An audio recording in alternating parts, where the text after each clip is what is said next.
कभी सोचा है कि ये जो अरबों तारे हैं और हमारे समाज को चलाने वाले जो नियम हैं, इनके बीच कोई कनेक्शन हो सकता है क्या? तो आज हम एक ऐसी ही तेज तर्रार सफर पर निकलने वाले हैं जो हमें सीधा सितारों से लेकर हमारे भारतीय संविधान तक ले जाएगा। चलिए शुरू करते हैं।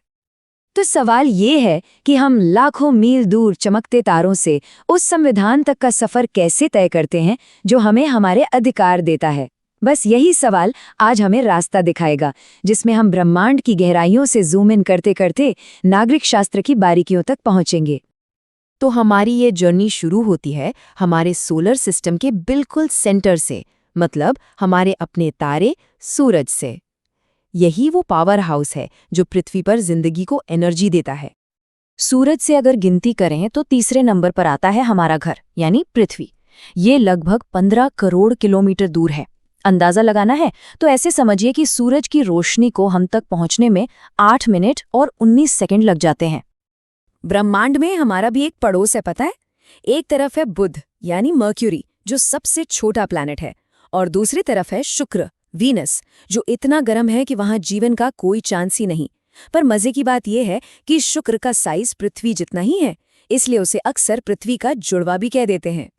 पृथ्वी का ये जो परिक्रमण है या रेवोल्यूशन, ये एक तरह से सालाना कॉस्मिक डांस जैसा है, और इसी डांस के दौरान पृथ्वी अपनी धुरी पर थोड़ी झुकी रहती है। और पता है, बस इसी झुकाव की वजह से हम अलग अलग मौसम जैसे गर्मी और सर्दी का मजा ले पाते हैं। और हमारे पड़ोसी भी, क्या कहूँ, काफी अनोखे हैं। जहां पृथ्वी और ज्यादातर ग्रह घड़ी की सुई के उल्टी दिशा में घूमते हैं, वहीं शुक्र और अरुण एकदम उल्टा यानी घड़ी की सुई की दिशा में घूमते हैं। है ना अजीब बात? तो चलिए अब अंतरिक्ष से जूम इन करते हैं सीधा अपने ग्रह पृथ्वी पर, और देखते हैं कि इसे समझने के लिए हम इसका नक्शा बनाते कैसे हैं। हम सब ने बचपन से ग्लोब देखा है, एकदम गोल मटोल, है ना? पर असल में हमारी पृथ्वी परफेक्ट गोल नहीं है। सच तो ये है कि ये पोल्स पर यानी ऊपर और नीचे से थोड़ी चपटी है। पृथ्वी के इस अनोखे थोड़े चपटे शेप के लिए एक खास शब्द है जियोइड या भूभाग, और इसका मतलब भी बड़ा सीधा है, पृथ्वी के आकार का। अब इस जियोइड को आसानी से समझने के लिए हमने एक काल्पनिक रेखा बनाई है जिसे कहते हैं भूमध्य रेखा या इक्वेटर। ये रेखा पृथ्वी को बीच से 2 बराबर हिस्सों में बांट देती है। ऊपर वाला उत्तरी गोलार्ध या नॉर्दर्न हेमिस्फेयर और नीचे वाला दक्षिणी गोलार्ध या साउदर्न हेमिस्फेयर। ठीक है, तो अब हम ये तो जान गए कि दुनिया का नक्शा कैसे बनता है। तो चलिए अब इसकी सतह पर मौजूद कुछ शानदार फीचर्स को देखते हैं, और शुरुआत करते हैं पहाड़ों से। पहाड़ मतलब सिर्फ ऊंची चट्टानें नहीं होती, ये अलग अलग तरीकों से बनते हैं। हम 3 मेन टाइप्स पर फोकस करेंगे: वलित यानी फोल्ड माउंटेन्स, ब्रंशोत्थान यानी ब्लॉक माउंटेन्स, और ज्वालामुखी पर्वत वॉल्केनिक माउंटेन्स। सबसे पहले आते हैं वलित पर्वत, जैसे कि हमारे शक्तिशाली हिमालय। सोचिए, जमीन के नीचे की 2 विशाल प्लेटें जब एक दूसरे से टकराती हैं तो जमीन ऊपर की ओर मुड़ जाती है और बन जाती हैं ये विशाल ऊबड़ खाबड़ चोटियां। इसके बाद है ब्रंशोत्थ पर्वत। अब ये थोड़े अलग तरीके से बनते हैं। सोचिए, जमीन का एक बहुत बड़ा हिस्सा टूटकर या तो ऊपर उठ जाता है या नीचे धंस जाता है। ये जो ऊपर उठा हुआ हिस्सा होता है ना, उसे हॉर्स्ट कहते हैं। और आखिर में ज्वालामुखी पर्वत। ये तो नाम से ही साफ है, ये ज्वालामुखी विस्फोट से निकले लावा, राख और चट्टानों की परत दर परत जमने से बनते हैं, जैसे अफ्रीका का माउंट किलिमंजारो या जापान का माउंट फ्यूजियामा। तो हमने देखा कि कैसे प्रकृति के नियम जैसे ग्रेविटी और टेक्टोनिक प्लेटों का टकराव हमारी दुनिया को आकार देते हैं। अब चलिए आखिरी बार जूम इन करते हैं और उन नियमों को देखते हैं जो हम इंसानों ने एक अच्छा समाज बनाने के लिए बनाए हैं। और ये नियम हमें कहाँ मिलते हैं? भारत के संविधान में। सबसे पहले बात करते हैं आर्टिकल 17 की। ये अनुच्छेद सामाजिक बराबरी की नींव है। ये अस्पृश्यता या छुआछूत, जो एक बहुत बड़ी सामाजिक बुराई थी, उसे जड़ से खत्म करता है। इसका सीधा मतलब है कि किसी भी आधार पर किसी को भी पब्लिक प्लेस इस्तेमाल करने से रोकना या भेदभाव करना एक कानूनी जुर्म है। अब आते हैं आर्टिकल 21 पर। ये शायद सबसे जरूरी मौलिक अधिकारों में से एक है, जीवन का अधिकार। लेकिन संविधान में जीवन का मतलब सिर्फ सांस लेना नहीं है, इसका मतलब है एक सम्मान और गरिमा के साथ जीवन जीने का अधिकार। और देखिए ये कितनी कमाल की बात है कि हमारी अदालतों ने जीवन के अधिकार का मतलब कितना बड़ा बना दिया है। इसमें सिर्फ जीना नहीं बल्कि आजीविका का अधिकार, भोजन का अधिकार और यहाँ तक कि एक अच्छा जीवन जीने के लिए साफ पानी और साफ हवा का अधिकार भी शामिल है। तो अब हम अपने शुरुआती सवाल पर वापस आते हैं। साफ पीने के पानी का अधिकार हमें कहाँ से मिलता है? जैसा कि हमने अभी देखा, ये अधिकार हमें आर्टिकल 21 से मिलता है। ये दिखाता है कि कैसे हम ब्रह्मांड के नियमों से चलने वाले एक ग्रह पर रहते तो हैं, लेकिन साथ ही हमने अपने लिए भी ऐसे नियम बनाए हैं जो हमें एक सम्मानजनक जीवन का अधिकार देते हैं। ब्रह्मांड से संविधान तक हर नियम की अपनी एक अहम जगह है। नमस्कार। आज हम सामाजिक विज्ञान के कुछ दिलचस्प पहलुओं पर बात करने वाले हैं। हमारे पास कुछ सामग्री है जिसमें इतिहास, भूगोल, नागरिक शास्त्र सब कुछ शामिल है। हाँ बिल्कुल। और कोशिश यही रहेगी कि इसमें से जो सबसे जरूरी जानकारी है वो निकाली जाए, मतलब कम समय में ज्यादा सीखने को मिले। हाँ, ये अच्छा रहेगा। तो शुरू करें? हाँ बिल्कुल, चलिए शुरू करते हैं भीमबेटका से। ये नाम तो सुना हुआ लगता है। हाँ, भीमबेटका। ये मध्य प्रदेश में है, रायसेन जिले में। हाँ। और ये अपने हजारों साल पुरानी रॉक पेंटिंग्स मतलब शैल चित्रकला के लिए बहुत मशहूर है। अच्छा। ये पेंटिंग्स हमें पाषाण काल, खासकर मध्य पाषाण काल के जीवन की एक झलक देती हैं। पूरा पाषाण से मध्य पाषाण काल तक की मानी जाती हैं ये। और इसका महत्व इतना है कि 2003 में यूनेस्को ने इसे वर्ल्ड हेरिटेज साइट भी घोषित किया। बिल्कुल बिल्कुल। लेकिन सिर्फ कला नहीं है इसमें। इन चित्रों में ना एक और दिलचस्प चीज दिखती है। वो क्या? वो है, आप कह सकते हैं, उस समय के समाज की झलक, मतलब जेंडर रोल्स, लैंगिक भूमिकाएं। अच्छा, कैसे? जैसे पुरुषों को दिखाया गया है शिकार करते हुए या लड़ाई करते हुए, और महिलाओं को उन्हें अनाज पीसते या खाना बनाते, बच्चों की देखभाल करते हुए। अरे वाह। तो ये एक तरह से मतलब शुरुआती जेंडर स्टीरियोटाइप या सामाजिक रूढ़िवादिता कह सकते हैं। कमाल है, मतलब हजारों साल पहले भी ये काम का बंटवारा था लिंग के आधार पर। अच्छा, चलिए थोड़ा आगे बढ़ते हैं, आधुनिक इतिहास में आते हैं। राज्य पुनर्गठन आयोग, स्टेट्स रीऑर्गेनाइजेशन कमीशन, ये क्यों बना था? हाँ, ये आज़ादी के बाद का एक बड़ा मुद्दा था। इसकी कहानी जुड़ी है भाषा के आधार पर राज्यों की मांग से। जब तेलुगु भाषी लोगों ने अपने अलग राज्य आंध्र प्रदेश की मांग की, और पोट्टी श्रीरामुलु जी, वो गांधीवादी नेता थे। हाँ, उनका अनशन काफी प्रसिद्ध है। बिल्कुल। 5-6 दिन की भूख हड़ताल के बाद उनकी मृत्यु हो गई। उसके बाद तो आंदोलन बहुत तेज हो गया और आखिरकार सरकार को मानना पड़ा। अक्टूबर 1953 में आंध्र प्रदेश भाषा के आधार पर पहला राज्य बना। लेकिन मुझे लगता है नेहरू जी और पटेल वो शुरुआत में इसके पक्ष में नहीं थे, भाषा के आधार पर राज्य बनाने के। हाँ, सही कहा। शुरुआत में वो थोड़ा हिचक रहे थे। उन्हें डर था कि अगर भाषा के आधार पर राज्य बनेंगे तो देश की एकता को खतरा हो सकता है। अच्छा। शायद अलगाववाद बढ़ जाए, खासकर तब जब देश अभी अभी विभाजन का दर्द झेल कर उठा था। ये चिंता तो जायज थी। पर जब आंध्र प्रदेश बन गया तो फिर दूसरी जगहों से भी मांग उठने लगी। मराठी भाषी, गुजराती भाषी, कन्नड़ भाषी सब अपने राज्य चाहने लगे। तो इसी दबाव में फिर आयोग बनाना पड़ा। बिल्कुल। जब मांगे बहुत बढ़ गईं तो सरकार ने सोचा कि एक व्यवस्थित तरीका होना चाहिए। तो 1953 में जस्टिस फजल अली की अध्यक्षता में राज्य पुनर्गठन आयोग बनाया गया। ओके। इसने अपनी रिपोर्ट दी और फिर उसी आधार पर 1956 में राज्य पुनर्गठन अधिनियम मतलब स्टेट्स रीऑर्गेनाइजेशन एक्ट पास हुआ। और उसके तहत कितने राज्य बने? उसके तहत 14 राज्य और 6 केंद्र शासित प्रदेश बने। आयोग ने कई भाषाओं जैसे असमिया, बंगाली, उड़िया, तमिल, मलयालम, कन्नड़, तेलुगु, इन सब के लिए अलग राज्यों की सीमाओं की सिफारिश की थी। और आज तो 28 राज्य और 8 केंद्र शासित प्रदेश हैं। हाँ बिल्कुल। तो ये भारत के फेडरल स्ट्रक्चर के विकास का एक बहुत अहम पड़ाव था। समझ गया। चलिए अब जरा विषय बदलते हैं, चलते हैं सौर मंडल, सोलर सिस्टम की तरफ। सूर्य जो हमारे सिस्टम का केंद्र है, उसके बारे में क्या खास बातें हैं? हाँ, सूर्य स्रोत बताते हैं कि ये केंद्र में है और बहुत ज्यादा गर्म गैसों का एक बहुत बड़ा गोला है। और यही वो गुरुत्वाकर्षण शक्ति है, ग्रेविटेशनल फोर्स, जो पूरे सौरमंडल को एक साथ बांधे रखती है। और सबसे जरूरी बात, हमारे लिए, पृथ्वी के लिए और बाकी ग्रहों के लिए भी गर्मी और रोशनी का यही एकमात्र स्रोत है। और पृथ्वी से दूरी कितनी है इसकी? लगभग 15 करोड़ किलोमीटर। सोचिए। बाप रे। और वो जो एक फैक्ट है कि सूरज की रोशनी को पृथ्वी तक आने में कितना वक्त लगता है? हाँ, वो एनसीईआरटी के हिसाब से करीब 8 मिनट 19 सेकंड लगते हैं।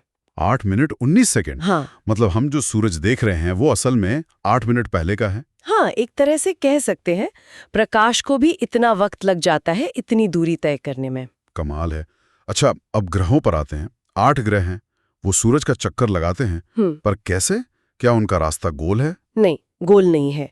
सभी 8 ग्रह एक फिक्स्ड रास्ते पर सूरज का चक्कर लगाते हैं, लेकिन वो रास्ता थोड़ा अंडाकार है, जिसे दीर्घवृत्ताकार या इलिप्टिकल कहते हैं। अच्छा, इलिप्टिकल ऑर्बिट। हाँ, इसी रास्ते को कक्षा या ऑर्बिट कहते हैं। और एक और मजेदार बात, क्या? शुक्र यानी वीनस और अरुण यानी यूरेनस, इनको छोड़कर बाकी सब ग्रह एंटी क्लॉकवाइज घूमते हैं सूरज के चारों ओर। Anti clockwise? मतलब घड़ी की सुई की उल्टी दिशा में? हाँ, लेकिन शुक्ल और अरुण ये क्लॉकवाइज घूमते हैं, घड़ी की दिशा में। अरे, तो मतलब वहां सूरज पश्चिम से उगता होगा? हाँ, बिल्कुल। ये अनोखी बात है इन दो ग्रहों की। सच में? अच्छा, क्या हम कुछ ग्रहों की खास बातों पर नजर डाल सकते हैं जो स्रोत में दी गई हैं? हाँ हाँ, जरूर। संक्षेप में देख लेते हैं। ठीक है। बुध, मर्क्यूरी, सबसे छोटा है, सूरज के सबसे पास, बस 88 दिन में एक चक्कर पूरा कर लेता है और इसका अपना कोई चांद मतलब उपग्रह नहीं है। कोई चांद नहीं। ओके। शुक्र, वीनस, इसको पृथ्वी की जुड़वां बहन भी कहते हैं। अच्छा, क्यों? क्योंकि इसका साइज और वजन लगभग पृथ्वी जैसा ही है, पर यह हमारे सौर मंडल का सबसे गर्म ग्रह है। सबसे गर्म? बुध क्यों नहीं? वो तो ज्यादा पास है। हाँ, ये कॉमन कंफ्यूजन है। शुक्र का वायुमंडल बहुत घना है जो गर्मी को ट्रैप कर लेता है, इसलिए ये बुध से भी ज्यादा गर्म हो जाता है। और ये चांद के बाद रात में सबसे ज्यादा चमकता है। हाँ, देखा है, भोर का तारा या सांझ का तारा भी कहते हैं शायद। बिल्कुल, और इसका भी कोई उपग्रह नहीं है। अच्छा, अब पृथ्वी। पृथ्वी, हमारा घर, सूरज से दूरी में तीसरा, साइज में 5वां। ये पोल्स पर मतलब ध्रुवों पर थोड़ी चपटी है। इस शेप को भू-आब या जियोइड कहते हैं। जियोइड? हाँ, पानी की वजह से नीली दिखती है अंतरिक्ष से, इसलिए नीला ग्रह। हमारा अपना एक चांद है और ये अपनी धुरी पर 23.5 डिग्री झुकी हुई है। और इसी झुकाव से मौसम बदलते हैं। हाँ, इसी झुकाव के कारण मौसम बदलते हैं और साल में एक बार ये सूरज के थोड़ा करीब आती है, 3 जनवरी को, जिसे उपसौर या पेरिहीलियन कहते हैं। पेरिहेलियन। और एक बार थोड़ा दूर जाती है, 4 जुलाई को, जिसे अपसौर या एफिलियन कहते हैं। एपिहेलियन। अच्छा, आगे। मंगल, मार्स, लाल ग्रह है। इसकी मिट्टी में आयरन ऑक्साइड है, इसलिए लाल दिखता है। इसके 2 छोटे छोटे चांद हैं, फोबोस और डीमोस। फोबोस और डीमोस। हाँ, और डीमोस तो पूरे सौर मंडल का सबसे छोटा उपग्रह माना जाता है। सबसे छोटा। ओके। फिर बृहस्पति। बृहस्पति, जुपिटर, सबसे बड़ा ग्रह, बॉस है ये सौर मंडल का, और अपनी धुरी पर बहुत तेजी से घूमता है। सिर्फ 10 घंटे में एक चक्कर। 10 घंटे में? हाँ, और स्रोत कहता है कि इसके पास सबसे ज्यादा ज्ञात उपग्रह है। हालांकि ये संख्या बदलती रहती है जैसे जैसे नई खोज होती है। ठीक है। शनि। शनि, सैटर्न, दूसरा सबसे बड़ा और सबसे खूबसूरत अपने छल्लों रिंग्स की वजह से। हाँ, रिंग्स वाला ग्रह। इसका सबसे बड़ा चांद है टाइटन। Titan, okay. फिर अरुण। अरुण, यूरेनस, ये अपनी धुरी पर इतना ज्यादा झुका हुआ है कि लगता है जैसे लेटा हुआ है, इसलिए इसे लेटा हुआ ग्रह भी कहते हैं। लेटा हुआ ग्रह। हाँ, और आखिर में वरुण, नेपट्यून, ये सूरज से सबसे दूर है और बहुत ठंडा है। सबसे दूर, सबसे ठंडा। ठीक है, तो ये हो गए 8 ग्रह। हाँ, आपने उपग्रहों का जिक्र किया, चांद का। स्रोत में एडोसैट के बारे में कुछ था। ये नाम थोड़ा अलग लग रहा है। हाँ, एड्यूसैट। देखिए, उपग्रह या सैटेलाइट वो होते हैं जो ग्रहों का चक्कर लगाते हैं, जैसे चांद पृथ्वी का प्राकृतिक उपग्रह है। लेकिन हम इंसानों ने भी अपनी जरूरतों के लिए सैटेलाइट बनाए हैं, जिन्हें रॉकेट से भेजते हैं, आर्टिफिशियल सैटेलाइट। जैसे आर्यभट्ट। बिल्कुल, आर्यभट्ट, भास्कर और एड्यूसैट भी। एड्यूसैट अब पूरा नाम है एजुकेशन सैटेलाइट। अच्छा, एजुकेशन के लिए। हाँ, ये खास तौर पर शिक्षा के लिए भारत का पहला समर्पित उपग्रह था। इसका मकसद था देश भर में, खासकर दूर दराज के इलाकों तक अच्छी शिक्षा पहुंचाना, कंटेंट पहुंचाना, और मैनेजमेंट कॉस्ट कम करना। जैसे इसके जरिए वर्चुअल क्लासरूम चलाना या दूर बैठे एक्सपर्ट्स के लेक्चर करवाना, सेमिनार करवाना। अच्छा, मतलब टेक्नोलॉजी से शिक्षा को फैलाना। हाँ, ये तो बहुत जरूरी है। हाँ, बहुत महत्वपूर्ण। आकाश में और भी चीजें दिखती हैं कभी-कभी, उल्कापिंड और पुच्छल तारे, मीटियोर्स एंड कॉमेट्स। इनमें क्या फर्क है? उल्कापिंड यानी मीटियोर्स वो असल में चट्टानों के छोटे-छोटे टुकड़े हैं जो स्पेस में घूम रहे हैं। जब कोई टुकड़ा तेजी से पृथ्वी के वायुमंडल एटमॉस्फेयर में आता है तो हवा की रगड़ से वो जल उठता है। हमें एक चमकती लकीर दिखती है, टूटता तारा। हाँ, जिसे हम आम भाषा में टूटता तारा या शूटिंग स्टार कहते हैं। ज्यादातर तो वहीं जलकर राख हो जाते हैं। अच्छा। हाँ। और पुच्छल तारे, कॉमेट्स? पुच्छल तारे धूल, बर्फ और गैसों के गोने होते हैं। जब ये घूमते घूमते सूरज के पास आते हैं तो गर्मी से इनकी बर्फ पिघलती है और गैस और धूल की एक लंबी पूंछ जैसी बन जाती है। पूंछ? हाँ, और मजे की बात यह है कि इनकी पूंछ हमेशा सूरज से उल्टी दिशा में होती है। अच्छा। सूरज की तरफ नहीं, उससे दूर। बिल्कुल समझ गया। टूटता तारा और पूंछ वाला तारा, अब ये क्लियर हो गया।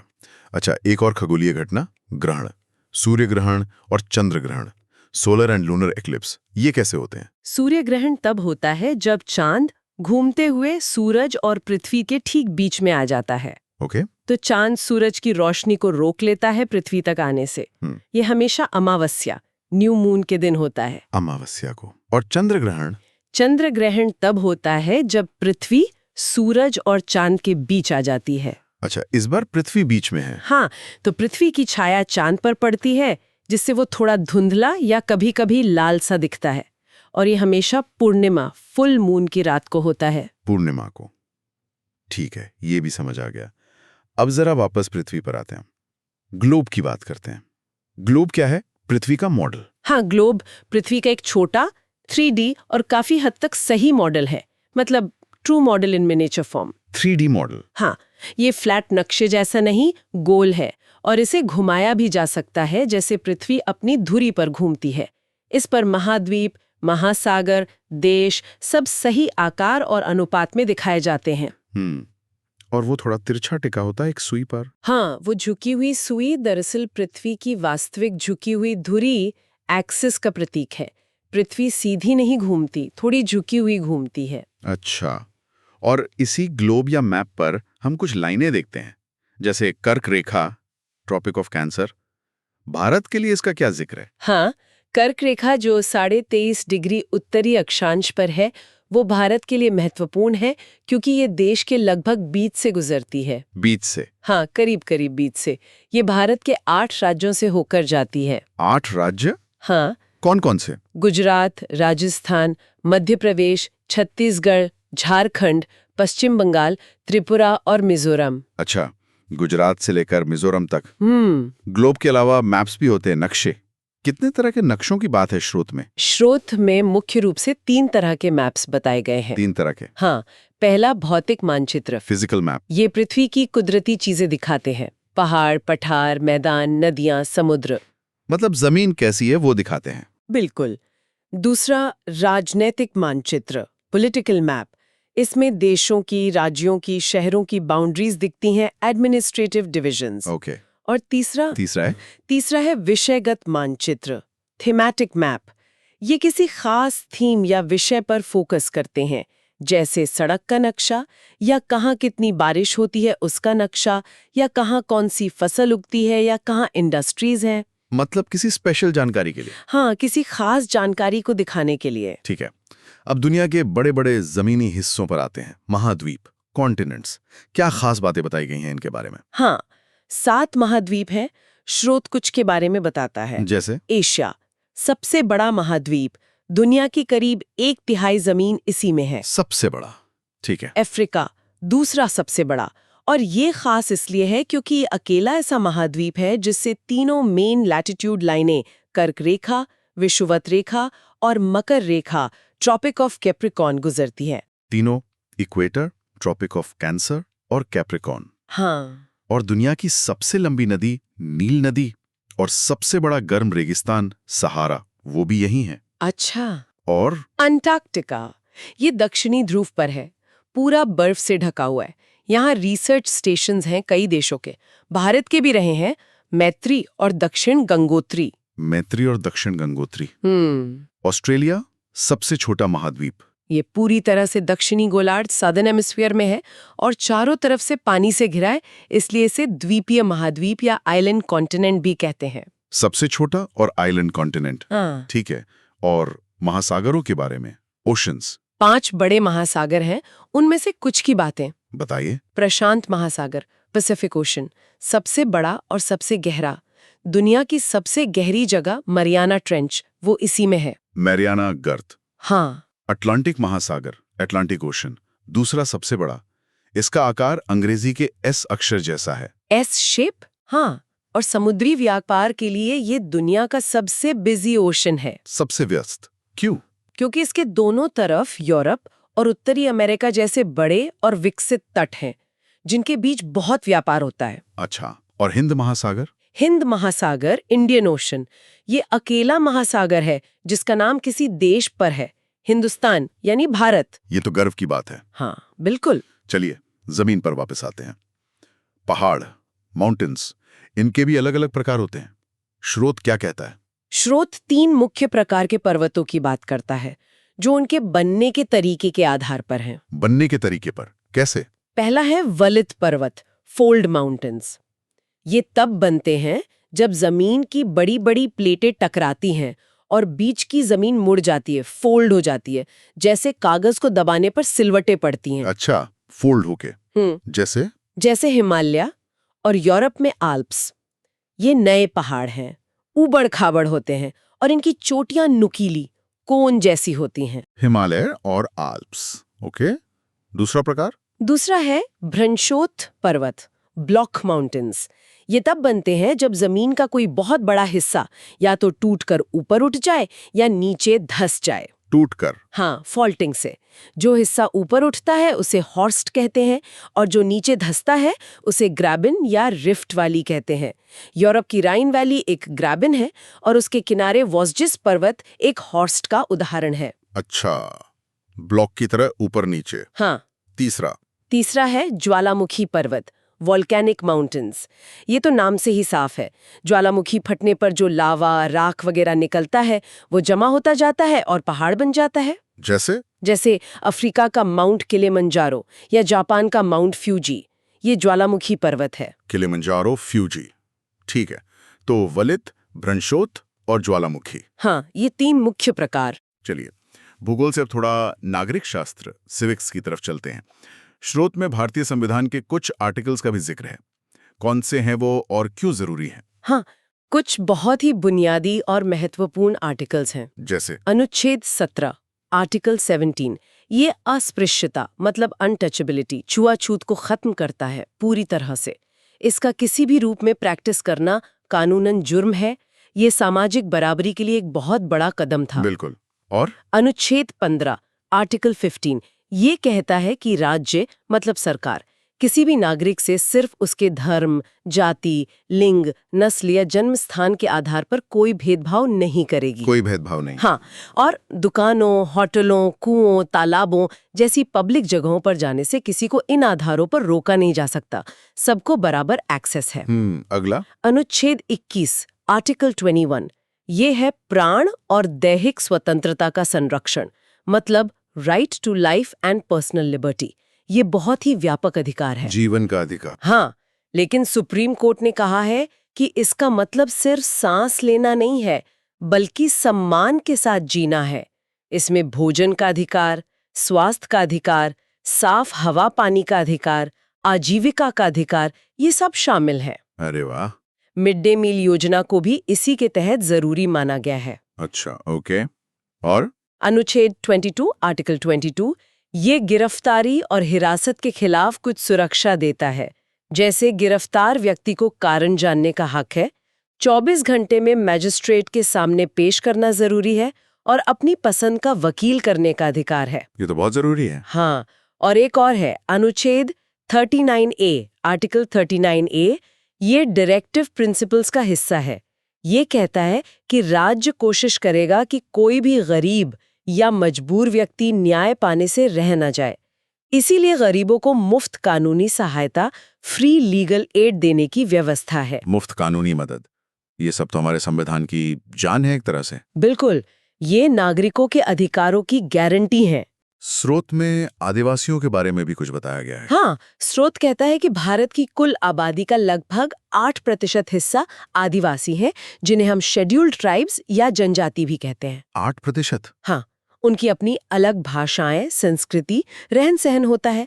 संथाली सबसे ज्यादा बोली जाने वाली आदिवासी भाषाओं में से एक है। संथाली। पारंपरिक रूप से ये लोग जंगलों पर निर्भर रहे हैं।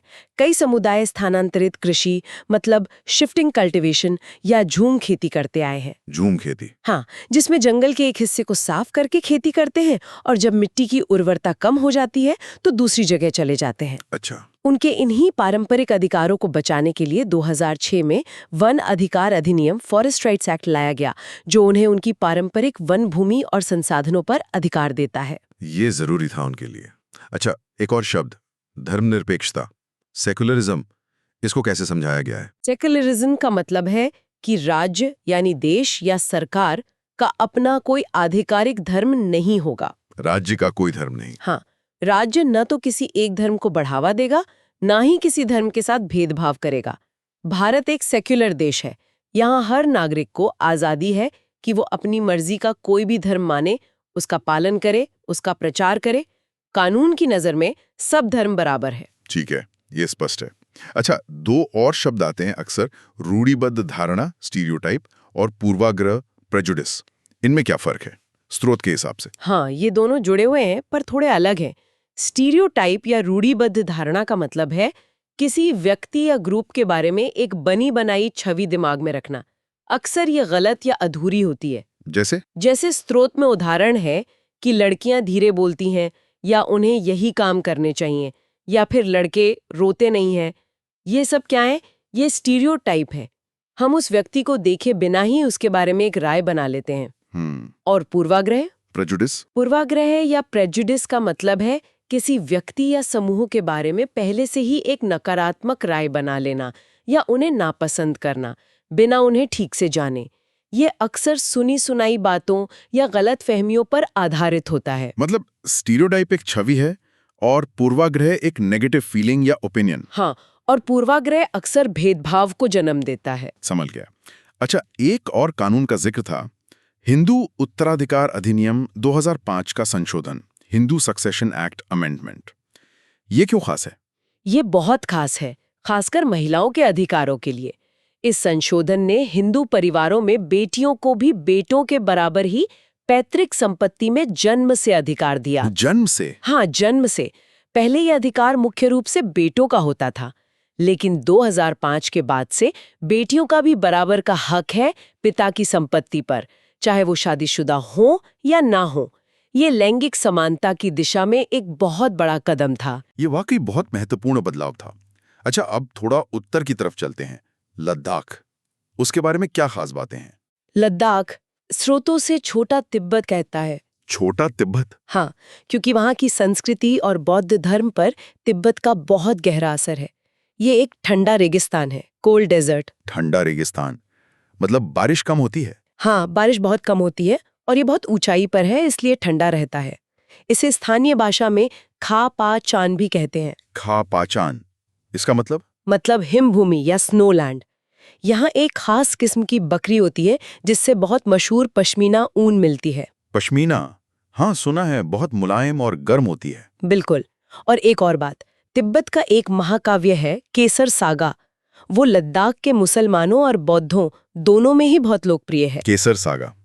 अच्छा, तो ठंडा रेगिस्तान, पश्मीना और केसर सागा, ये लद्दाख की पहचान। हाँ, कुछ खास बातें।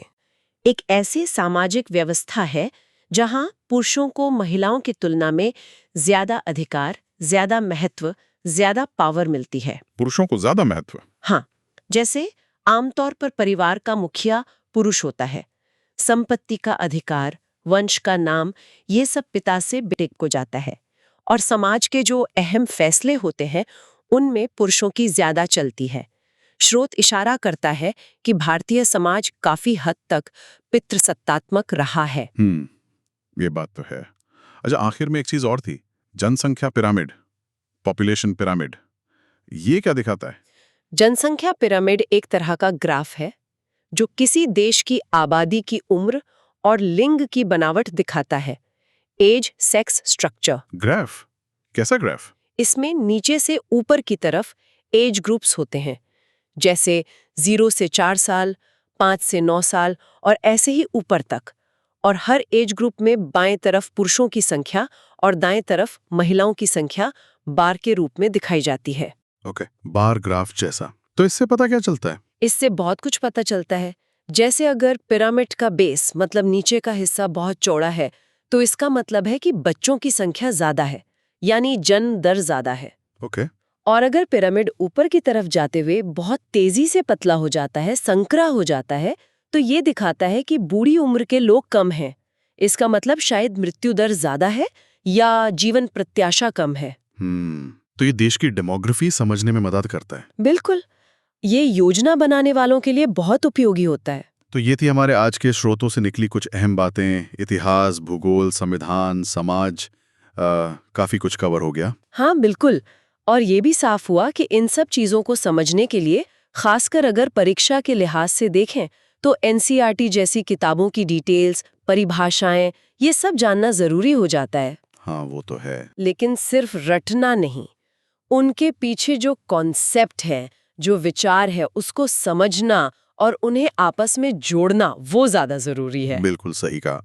और इन सब अलग अलग विषयों को एक साथ देखने पर यह सोचना भी मजेदार है कि कैसे किसी जगह का भूगोल, वहां का समाज, वहां के कानून, ये सब एक दूसरे पर असर डालते हैं। हाँ बिल्कुल। और मिलकर हमारी जिंदगी को बनाते हैं। शायद यही वो धागा है जो इन सब अलग अलग मोतियों को जोड़ता है। इस कनेक्शन पर और भी सोचा जा सकता है ना? हाँ जरूर, ये एक दिलचस्प पहलू है। चलिए, तो आज के लिए बस इतना ही।